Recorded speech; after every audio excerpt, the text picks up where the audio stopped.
So we begin in it's right after the small Shema. Towards the beginning of davening, you say Atu Acheleni B'Ha'olam, Atu Misheni B'Ha'olam. It means you are Hashem prior to creation, Atu Achasheni B'Ha'olam, Misheni B'Ha'olam, and you are the God after Hashem, after the world was created. What is that supposed to mean? Why would we think that God changed? Right? Before He created the world, there was one God, and you're the same God after He created the world.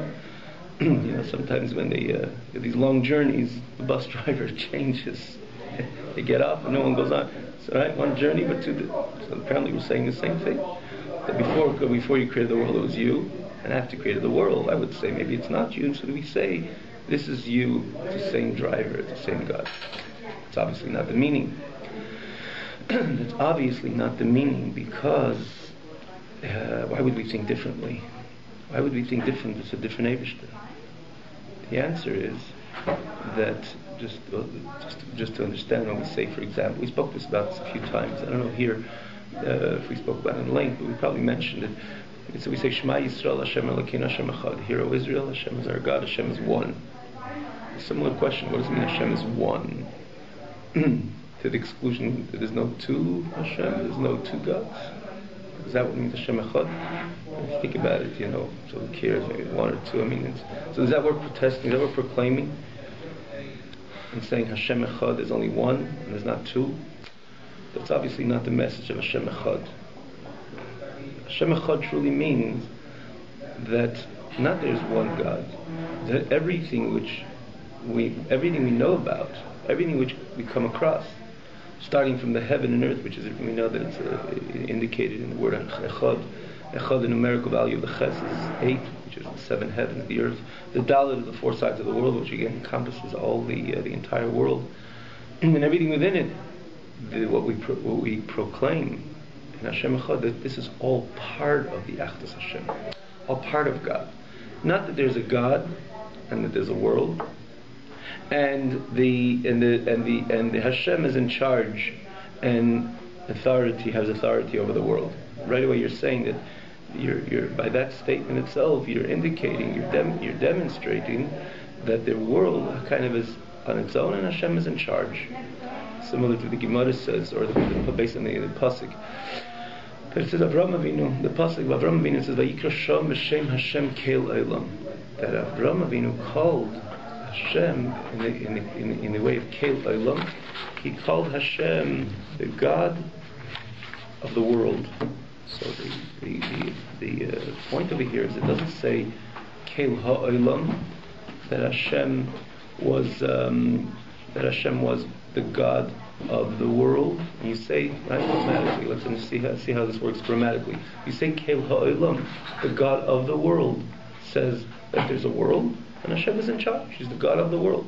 When you say Keil Olam, it's a very different type of message. Keil Olam means the whole makeup of the Olam is God. It's a very, very different, very great difference. I don't want to deviate, but it's in Avodas Hashem as well, in the service of God. I don't want to go off over here, but it's a good message also when you understand the difference of Keil Ha'olam and Keil Olam. Keil Ha'olam means there's a God of the world, so there's a world, and then there's a God, which is has authority over the world. It's supposed to say the texture of the Olam is Keil Olam, not Ha'olam. The Olam itself is Keil, is God. That's Hashem Echad. Not that we say that not that there is the 7 heavens, the earth, and the 4 corners, and God is God over them. No, the makeup. What is this world? What is the 7 heavens and the earth? This is Hashem. That's Hashem Echad. Means say everything is part of the oneness of Hashem. Everything, the world in its entirety, is part of the oneness of Hashem. It's worthwhile to mention this, that I started saying that in Avodas Hashem also, it's very different how we are approached. But again, it's not directly connected. It is worthwhile to mention. It says there's 2 expressions of the Talmud. It says about the Jews, the Yid's mandate in this world. It says Anini Vreisi L'Shamash Eskeni, which means I was created to serve my master. And there's another expression of it which isn't brought in the Talmud. I wasn't created only to serve my master. Apparently the message is the same, right? I'm here to serve my master, right? But it's a difference. Not only a difference, it's a revolutionary difference, if you will. Because when you say Anini Vreisi, right away, the first thing is I was created. I am. And then what am I supposed to do with this myself? What am I supposed to do with this I? Okay, there's a master, and I have to subjugate myself, subdue myself to this master, and serve him. But the first thing, what's the first approach? I am ani nivresi. I wasn't created solely for the purpose to serve my master. The first thing I'm saying, ani nivresi. I wasn't created. I'm not really here. But because there's a master, Ella, because there's a master, and the master wants me to serve him, and the way to serve him is with my body. In other words, mitzvahs are performed with a person's body, right? Not with the neshama. Not when the neshama insists on it. When the person's created, then he has the ability to serve his master. So, because there's a master, so by chance I have to be there in order to serve the purpose of my master. But the first thing is, I wasn't created. So there's a fundamental difference between the two. And you break it down, for example, like someone putting on film. So I have a hand. Ani nivresi. If you want to break it down to one mitzvah, let's say I have a hand. But my hand could be used for this, that, and the other, and it is used for this, that, and the other. But what's the reason that I have my hand ultimately? Shamash is kaini, to serve my creator, so I should take a tefillin and put on that tefillin. When you say ani lo nivresi, shamash is kaini, that I wasn't created only to serve my master. So first thing, ani lo nivresi, a person's not supposed to have, you're not supposed to have a hand. But because the mitzvah of tefillin is not that it should be left on the table, the mitzvah of tefillin that it should be put onto a hand, so that the mitzvah of tefillin cannot be performed only via a hand. So therefore my hand slips into the picture and says, okay, I have to have a hand to put the mitzvah. But what is my master, what is the mitzvah of tefillin. And without that I really don't exist. So the whole purpose of why I'm here is just because my master is here. And we said it's a very, very large scale difference between the two. And similarly, say when you say Hashem Keil Ha'olam, you say right away you're establishing there's a world. Keil Ha'olam means that the world itself is a part of the Keil. Now we can understand what we say, it makes so much more sense now. This is what we proclaim again before that you are the same God prior to creation and the same God after creation. Because without this understanding of Hashem Echad, we would say, well, you cannot say God's the same before creation and after creation. Because what was there before creation? God. One entity. What is there after creation? Two things. There's God and creation. Or you're going to say, well, creation has no independence rather other than God. True, but there's two things. We're dealing with two entities. One is God and one is creation. This is what we say every single day. In other cases, not so. You were God before the world was created, and it was only you. You know what? Even after the world was created, it's still only you. If you see a world, it's just from the perspective of our side. In other words, that's where the world seems like real from our side, but from your perspective, which is the true perspective, it's all you. So Hashem can express himself in non-creating a world. The same God can express himself by creating a world, but it makes no difference. Atohu, it's no difference to God, which demonstrates so much stronger how much God is part and parcel of this reality. When you look at this room, you say, what was it 5,772 years ago in the prior to creation? Only God. What's here now? You know, the answer is only God. Sometimes if you think about this in itself, really, profoundly, especially in Yiddish, it could really throw a shrek and a profound awe when you think about it, that nothing has really changed. Just Hashem, it's like someone comes into, one day he comes in with a sleeveless shirt, the second day he comes with a shirt with a sleeve. You're going to say, well, those two people walked in. The example's inaccurate, but just to get the idea that one day he came with a sleeveless shirt, the next day he comes with a shirt with sleeves. It's not two people walking, it's the same person. Once he came without sleeves, with a short sleeves, one came with long sleeves. Similarly, before Hashem created the world, it was God. He expressed himself without this world. Now he expressed himself with this world. But what is the makeup of what is it? It's not a world which Hashem is in charge. The world itself is God. And that is the meaning of kulak. That is the meaning of kulak hamei kilachashiv. That everything. Before we just read it inside again, so which shows how much more of God's presence within, because there is nothing. I want to just, again, before we just culminate with the words itself, how it fits so perfectly into this Hashem Echad, or everything what we said over here, that take for example, again, another example, a mashal, to say maybe it'll even clarify it even more.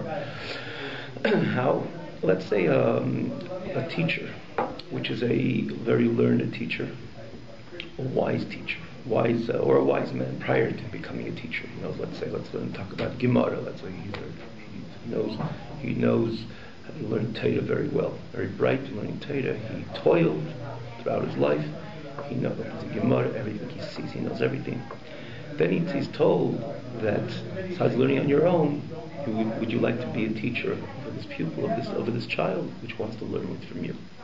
So imagine, he says, okay, right? Mitzvah to teach, it's a mitzvah to learn, it's a mitzvah to teach as well. Sits down in front of a child and opens his Gemara and starts learning the Gemara the way he understands it.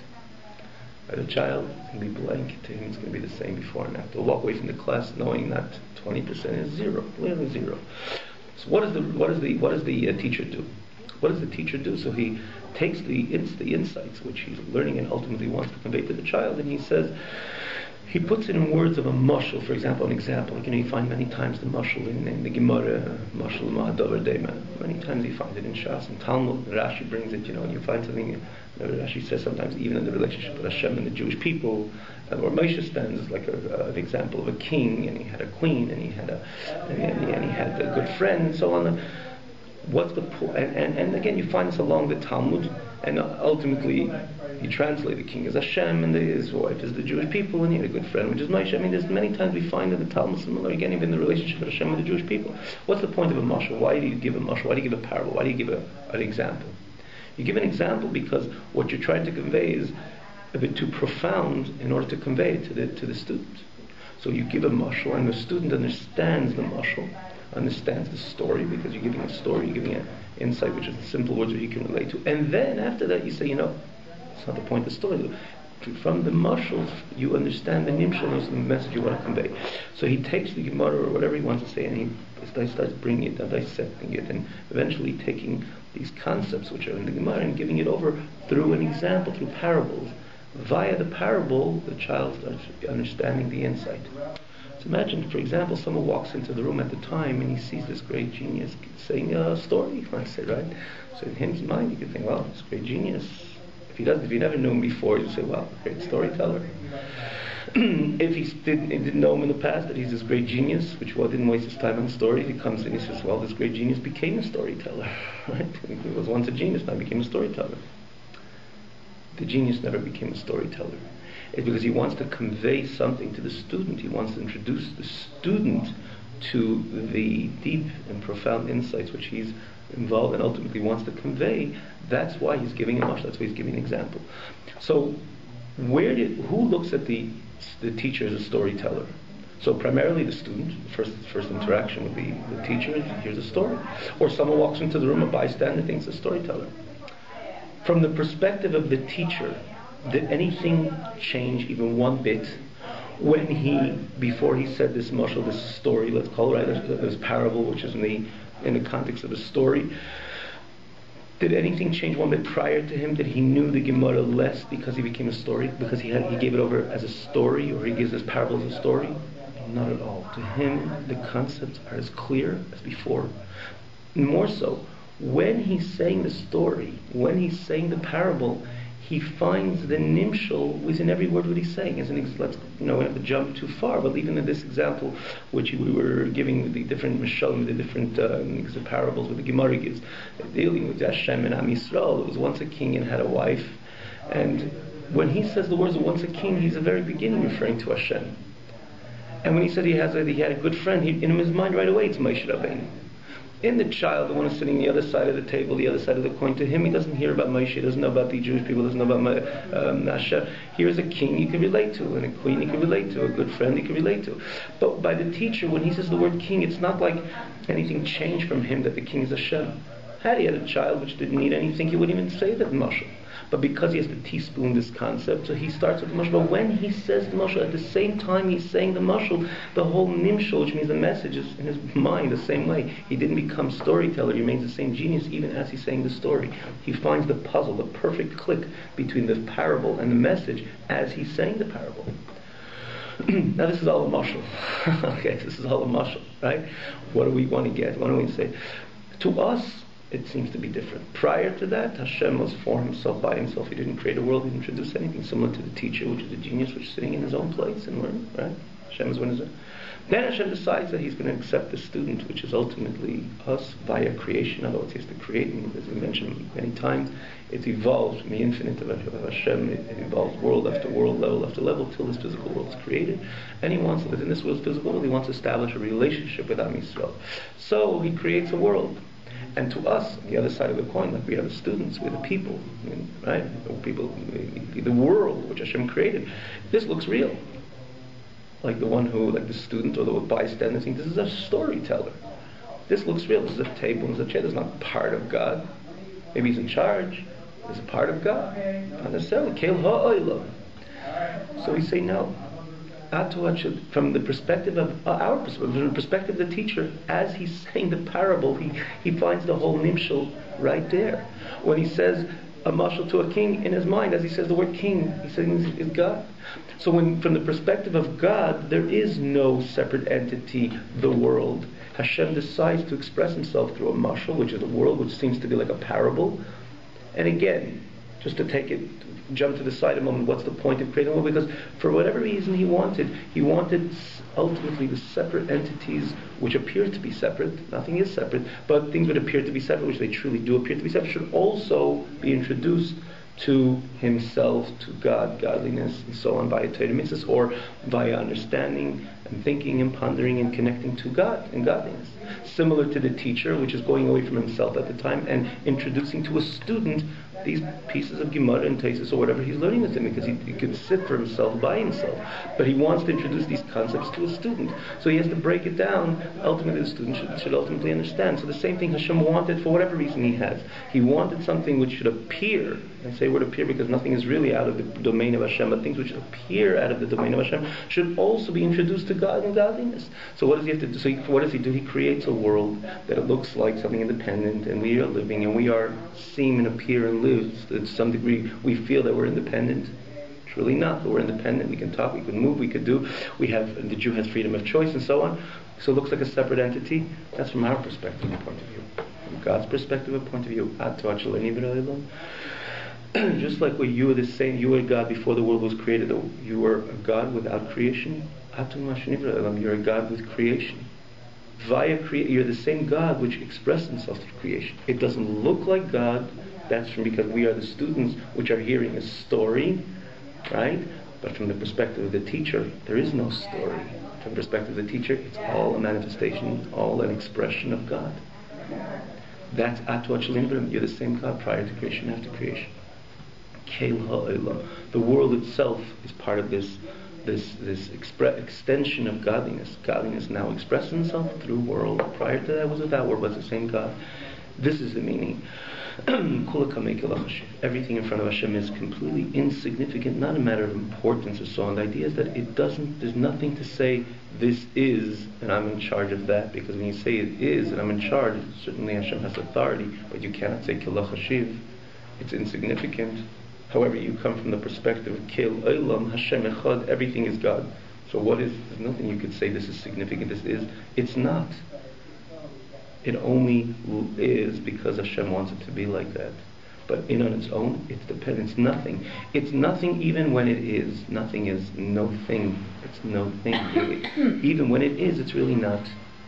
So when we think about that, as mentioned before, that is a new light in the presence of Hashem. A brand new light to the presence of Hashem. That shows how close Hashem is. Had the world be not completely independent, but had it been, I am, it is, and Hashem is hovering over, is in charge, we wouldn't feel that omnipresence so powerful, so close to us. Because, Hashem is looking from above, but this is, I'm part of something which is, Hashem is in charge, but I am. So you don't feel that intimidation or positive intimidation, right? You don't feel that closeness of the omnipresent in such a way, because I'm part of this who I am. When you say Hashem Echad, means Kula Kamei Kula Chashiv, everything is insignificant. So where is Hashem in the picture? It's only Hashem. It's only Hashem if you really think about it profoundly. And I was learning with somebody, he says, wow, I just had the thought. I'm frightened. Gillian was sitting over here. It was a nice casual outside doors, and he was talking about this. He says, I thought about it for a second. I'm frightened.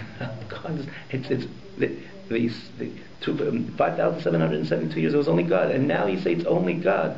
What would be if I felt the true reality of God? I would have been consumed into the infinite of God. If God would open up, it's like what would be with a child when he's trying to understand the Gemara. He would lose himself into the insight if he just revealed it as it is. Taisvis doesn't know what's this all about. He would lose himself as a person.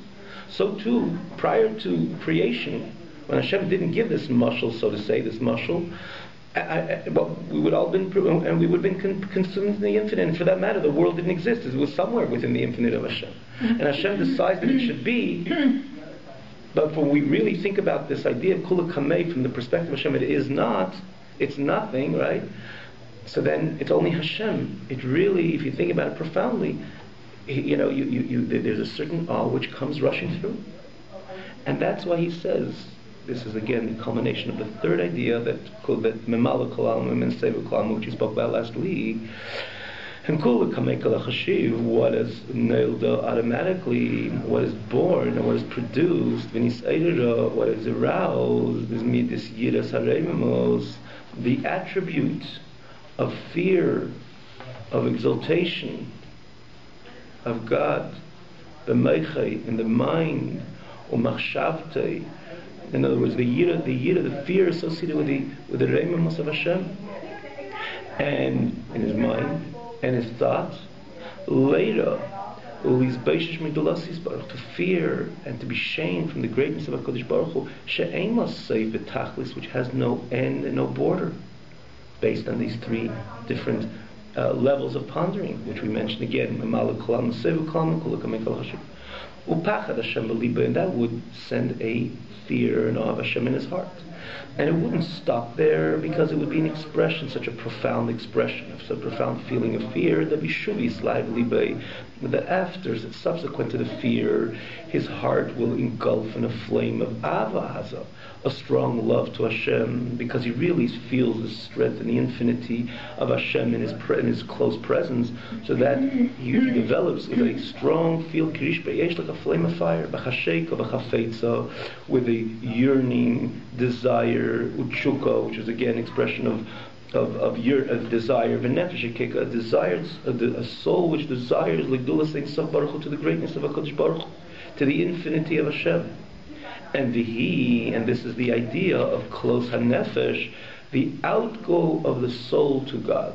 What is the close hanefesh? Is an expression which is associated with a unique service. We find it the first time by Nadav Avihu, which one of the things that said by Nadav Avihu, that they came a bit closer to they crossed their boundaries. Where they crossed their boundaries, so literally it was expressed as bringing a carbon which was not in the right time, not in the right place, and so on. But what were they doing it for? They weren't bad people. Quite on the contrary. If you remember what the Torah says to Moshe, it says Moshe, or Moshe in the Torah says to Aaron.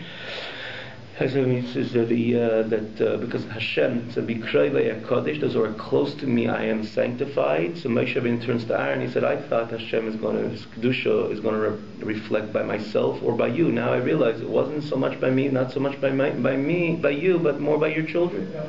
It means it was from the Torah's perspective, it was a virtuous expression from Nadav Avihu, even though in the bigger picture it was certainly not virtuous. It wasn't aligned with the ultimate purpose of man's creation, to have his 2 feet well anchored in reality. As he climbs and even flies high in the service to Hashem, he has to make sure that his 2 feet are on the ground, because the pasuk, as it says, that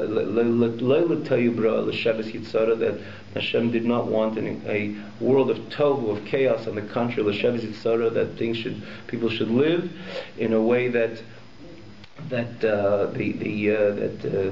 as we use this expression, that live with their 2 feet on the ground, means they live in a way that they don't lose themselves, like Nadav Avihu did.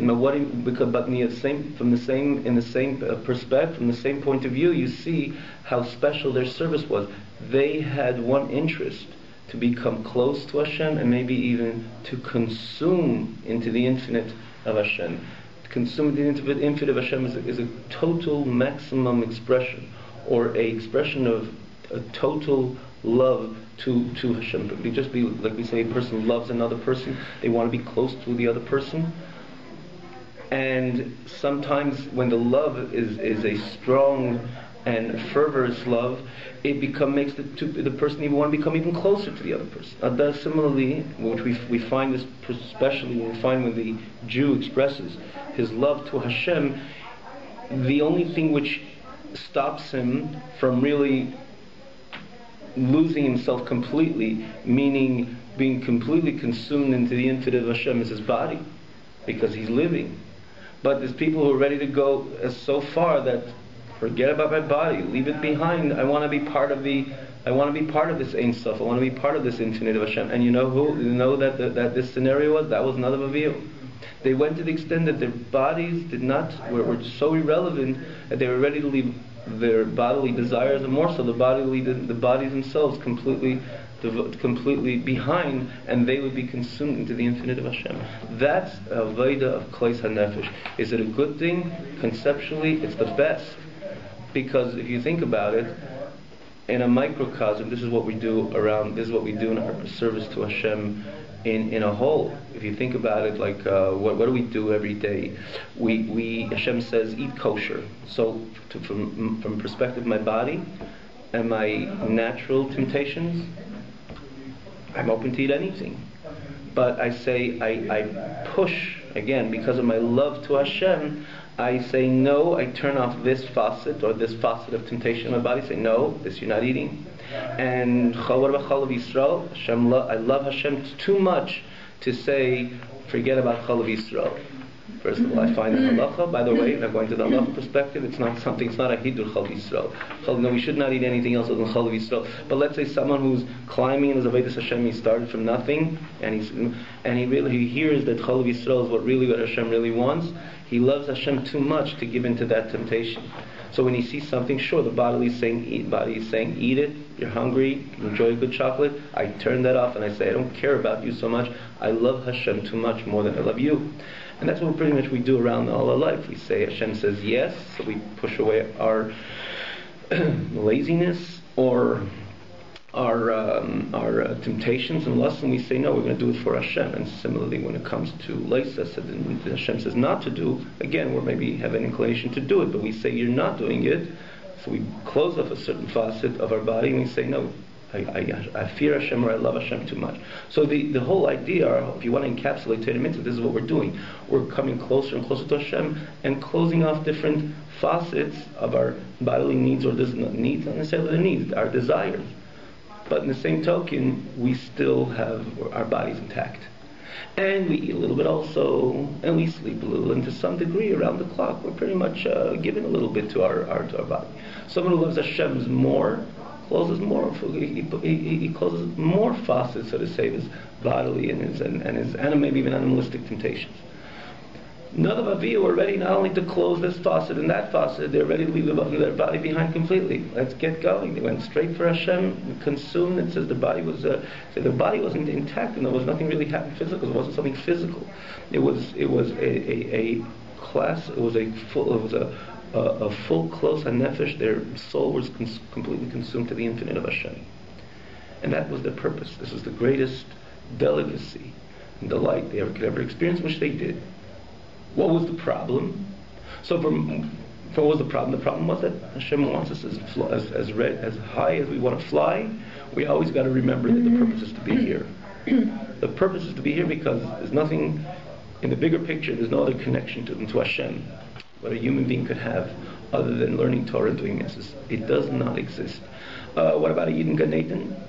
A Yid in Gan Eden is close to Hashem, but he's not close to the essence of Hashem. What does the Gemara say? Nenim yiziva Shechina, from the ray of the Shechina. Where's the Shechina? In the pair of tefillin. Where's the Shechina? In this mitzvah, shaking the lulav and esrog. That's where the essence of God is. He's nowhere to be found as much as he is. The ray of him exists in many, many different levels, and it's even felt maybe more in the supreme levels, right? Gan Eden or different higher words. Where is Hashem? Hashem is in that Mishnah, in that Gemara, in the Tanya. Learning Torah, even later we're going to see that even in Torah, between Torah and mitzvahs, Torah from a certain perspective and point of view is a greater union, even the mitzvahs. But now we're not differentiating the two. Torah and mitzvahs as a whole, this is the connection to God, to the essence of God. Not necessarily we feel it, but we know it. The famous story, I think, of the Tzemach Tzedek, that someone came into him and he was old age and he was like all twisted and turned. He was healthy, but his life, he felt it wasn't the life. His body was kind of out of shape because of his old age. He was all bent in. As people come into tzaddikim to ask for brachas, to live long, longevity, he came in to ask a bracha the opposite. He went to Tzemach Tzedek and he said, no. He came to the next day. So he became very serious and he gave him a stare. He looked at him. And he said, for him, his expression, petach means literally means fool, but the Rabbi doesn't say just fool, but it was an expression like to say just, sense of clarity. He said, did you put on tefillin today? He said, sure. So that was the end of the private audience. He realized that someone says tefillin you could put on right here. The moment you step to the next, you can't put on tefillin. You might feel that closeness to Hashem, but God is in the pair of tefillin.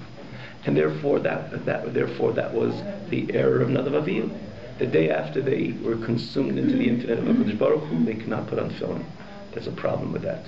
That's why in the bigger picture, it's not something positive.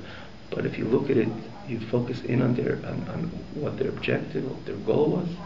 Could you think of anything greater that a person is living a physical life and he figures out and he ponders on the greatness of Hashem to the extent that it's so real, godliness is so real to him and it's so tangible to him that he just wants to give it all, completely be connected, because his love to Hashem is so vigorous and so much fervor that he's ready to let go everything, not only bodily desires, but the entire body, and just become one with Hashem. Could one imagine how great, how special on it is its own merit? It's wonderful. It's not part of it. It's not appropriate. It's not positive when you look at the bigger picture. For the bigger picture, Hashem wants us to live and to perform mitzvahs down here in this world.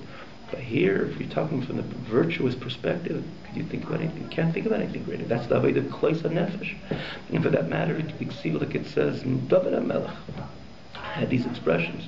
He didn't let go like Nadav Avihu, but at times, as long as we don't let go completely like Nadav Avihu, it's wonderful. Think about that's what davening is all about, right? I'm not putting on tefillin when I daven, I put on tefillin and I sit and daven. Because on its own, when we do have our 2 feet anchored on the ground and we do see the bigger picture that we're meant to be here and to continue in this physical world to perform Torah mitzvahs, and how crucial it is to make sure that we maintain and as long as we can, longevity, takarichas yamim, in this physical world. But the beauty, when we do have our 2 feet on the ground, the beauty that from time to time, periodically, to express a genuine love to Hashem. When you think of anything greater than that, a Yid exercises a healthy davening. When you exercise a healthy davening, there's no greater pleasure in that you tune in to something which is spiritual, you tune into God's reality, truly, not because of a good shake or a jump. True davening is that a person tunes. It's not even measured in time. It's intimacy with the Almighty, meaning that he tunes in to the emes of Hashem. It's an incredible expression. So where we find this in Tehillim, David HaMelech, he like David HaMelech, overly, everything about Tehillim is an expression of David HaMelech, his unique relationship he had with Hashem in many different ways. One of them was he didn't hold himself back. He said, "Nichsav v'gam kol nafshi." I desire, my soul yearns to you, Hashem. It wasn't about putting on tefillin, which David HaMelech certainly put on tefillin the day he said it. It was a feeling of God, the presence of God in the most healthy, palpable manner in the mind and the consciousness of David HaMelech. He said, hey, Hashem, I love you. My soul goes out to you. And he said at the other place, he brings another pasuk, my soul is thirsty to you, God. Another pasuk, he says, I'm thirsty to you, Hashem. That thirst is a unique expression that it means that the person feels godliness is so real by him that he's thirsty to God like someone is standing in the desert for 3 days, and what his imagination, or whatever he thinks about one thing, get me to a faucet of water. I'm thirsty just to drink. That's what David HaMelech felt. This world as a physical world. He saw the truth, that the truth of it is Hashem's presence. But from the perspective of the world, it's so desolate. It has such an emptiness, the world on its own, without, again, the excitement of God, without the reality of godliness, or without the true reality of godliness, which ultimately will permeate this world. Again, we know Mashiach will come, the whole world will be permeated. But David HaMelech was saying that as he has his 2 feet on the ground, he's in a physical body, he knows the emes is God. He says, I'm thirsty to you. My soul is thirsty to you. And we finish this line over here. This is the expression of a Jew, which his meichin, his mind, with his, in other words, his cognitive faculties, figure out. Because again, you're talking about the cognitive faculties of the nefesh, the godly soul, which is a part of God. And because it's a part of God, when it has chachma, bina, wisdom, understanding, it intellectualizes on God and godliness, and thoroughly, it automatically and inevitably produces these feelings of fear, love, klais hanefesh, an outpour of thirst to God, which is again more an emotional, where person, when he said that Saman Afshalikim is subsequent to figuring it out intellectually, and consequent to figuring it out intellectually, the heart ignites with a fear, a love, a thirst to want to become one and part of Hashem. Okay, stop over here.